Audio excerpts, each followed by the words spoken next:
সাদিয়া নামের একটি মেয়ে ছিল। তার বাবা তাকে খুব ভালোবাসতো, কিন্তু তার সৎ মা আর বোন তাকে পছন্দ করত না। একদিন তারা সাদিয়াকে লঞ্চ থেকে সমুদ্রে ফেলে দেয়। সাদিয়া সাঁতার কেটে বাঁচার চেষ্টা করতে থাকে। তার বাবা তার বোনকে জিজ্ঞাসা করে সাদিয়া কোথায়, কিন্তু তার বোন মিথ্যা বলে যে সাদিয়া হারিয়ে গিয়েছে।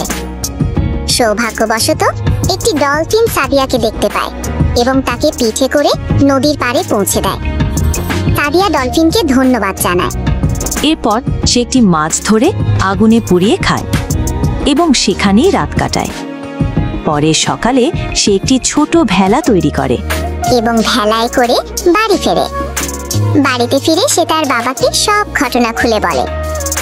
সব শুনে তার বাবা তার সৎ মা আর বোনকে বাড়ি থেকে বের করে দেয়। ছোট্ট বন্ধুরা, তোমরা যদি নতুন নতুন ভিডিও দেখতে চাও তাহলে লাইক আর সাবস্ক্রাইব করে পাশে থাকবে। ওকে, ধন্যবাদ বন্ধু।